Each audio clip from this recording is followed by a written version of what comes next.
Do you ever get stuck working on something where you know what to do, you know how to do it, you could probably teach someone else how to do it, and you want to do it, you know it's important, it's on the top of your to-do list, it's been on the top for a while, but you just can't seem to get it done. The problem here is that you've got this gap between your potential, like what you can do, like when you're at your best, you're amazing, and the reality of like sometimes you're down here and there's this gap here. This is the potential gap, and it's a problem, and it causes stress, and it's something that makes it really frustrating, especially when the gap seems to be something that it's not a matter of skill. It's not a matter of I don't know how to do it or what to do. It's a matter of I just can't get started. I'm stuck. And I have this problem frequently enough. Now, the challenge if you're running a company is that by doing this, and even in your own life, one-on-one, but especially when you have a team, is that when you do this, it creates sort of this culture of hesitation, a culture of pausing, and other people will take that as a signal. So, you know, on your culture deck, you have innovation and execution, but you don't have hesitation, right? But if you're doing this, you're constantly hesitating. And here's the thing.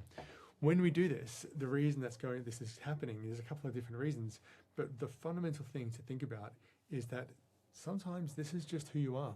And the fact that you get stuck on something doesn't mean you're broken, doesn't mean you're weak, doesn't mean you're lazy. That's probably what you tell yourself sometimes, but that doesn't help you because it just makes you feel like crap. What's actually going on here is that you're kind of like a Formula One car, and you're really good when you're on the right track with the right environment, with the team around you, when you've got the right setup and all that sort of stuff.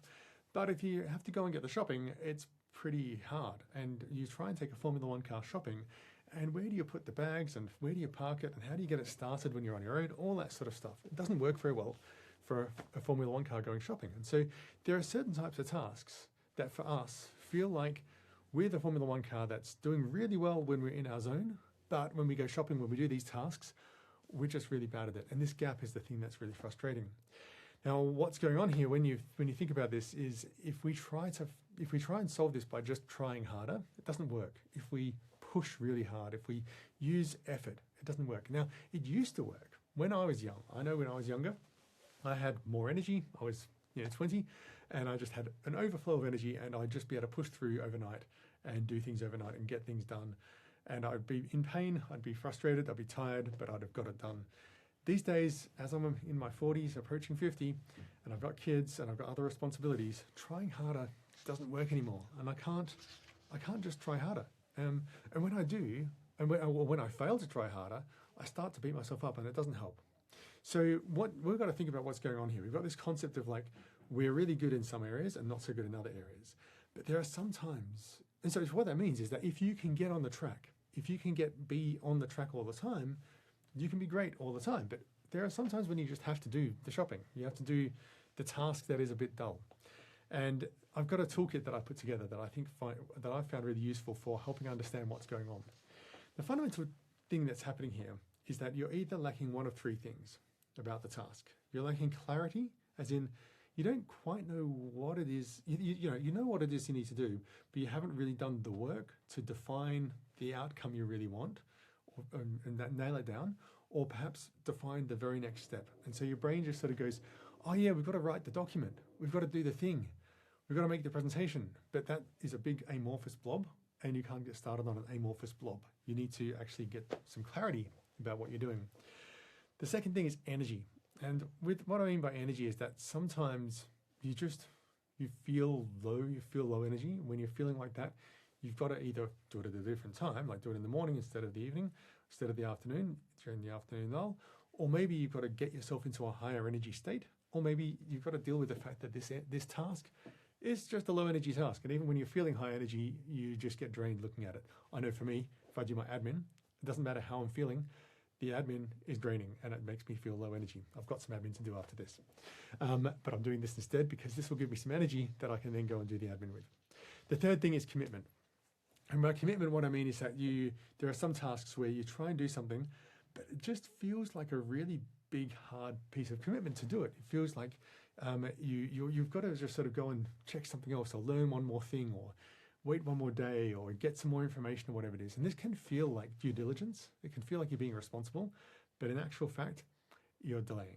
and you need to take that risk. So these are the 3 things, and there's a bunch of tools that I've put together into this handy little cheat sheet here. You can download this for free below as well.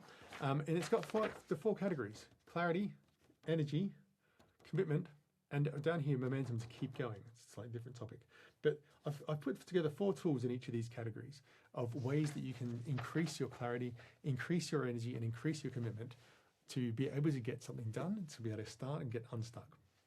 Okay, so I'm going to go through just a couple of these ones as tools that I found, specific tools that I found really useful. So on clarity, the one that I want to talk about is what I call write it badly. Right? So when you've got something that you don't know how to get started on, you don't quite know what to do, sometimes it's because you've got basically, every time you do it, it's overcomplicated. You've got to do all of the different things, and you've got to polish it, and you've got to come up with a structure and all that sort of stuff. Clearly, it can help you to, if you lay out some sort of project plan or whatever, that can help. One of the solutions that I find is like, let's just do a really bad version of it. Like, let's put together something that is shoddy, and then edit it and make it better. And this enables me to use a little bit of momentum to create something. And that something is a poor version, but that means that I can then edit it and make it better. So you can give yourself permission to write a bad first draft. You can use dictation and just speak it, right? Sometimes I find speaking from the top of my head, especially with AI, I speak to AI and I say, now structure this in a sensible way. And now I've got a sort of brain dump that's structured reasonably well. And then I can bounce off that structure. Using AI as a thinking partner is the 3rd one, or delegate the first draft to someone else. Especially when you have a team, you can elevate people in your team and say, look, I've got this strategy project or this board presentation that I've got to do. Can you get me started? Can you do the first draft? It might be wrong, whatever it is. I just know that when I have a first draft that's a bit wrong, it's so much easier to go and improve that first draft than it is to start myself. And so that gets me unstuck. One of the things that I suggest for energy is moving your body. Now, this feels a bit silly sometimes, like we sort of think of ourselves as like, we like to think of ourselves as really disciplined and like, I'm just sitting down to work and now I'm working. Sometimes when you're feeling low energy, if a task is low energy and it makes you feel bleh, or you just you're having a lull, the thing to do is to get up and move around, like go for a walk, go 10 minutes, even 2 minutes, do some push-ups, do some star jumps, walk up and down the stairs, whatever it is. I sometimes literally just get up and shake my body, just shake it all around, and it gets the blood flowing to my head. When the blood flows to my head, that causes a change in my brain's physiology or whatever it is, right? Triggers off some adrenaline, some dopamine, and suddenly I can focus and I have energy. So doing that little piece of exercise, this is because our bodies and brains are so deeply connected, but doing that little bit of exercise really helps us to focus. So the 3rd thing I want to talk about is commitment. And with commitment, I want to sort of talk about one particular idea here, make it reversible. And you've heard of this as, you've probably heard of this by Jeff Bezos talking about the 2-way doors. But the idea is that most things you're doing, if you're intimidated by doing something because there's high risk associated with it, often there's actually a way to undo the thing you're doing. Now, it's not just that this decision is a 1-way door and this decision is a 2-way door.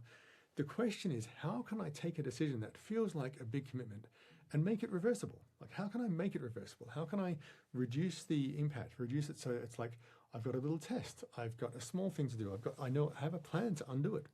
And when you have a plan to undo something and you can go ahead and do it, like I've recently promoted an offer, a sort of coaching offer that I'd sent around to people, and I was stuck on this for quite some time.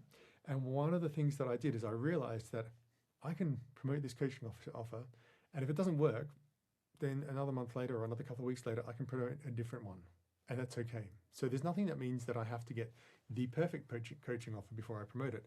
I can just promote it and then learn from that and then keep going. And this is like fundamental, test, iterate, learn in a startup world. But often we just get stuck in these like, oh my goodness, it's like a massive major pivot that I can't change.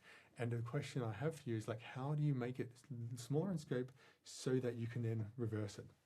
One of the tools that I found really useful for this is working in sprints. I've realized that I'm not a marathoner. I can't keep doing something forever, ever. I can't sort of do, I find it really hard to do a task like outbound messaging.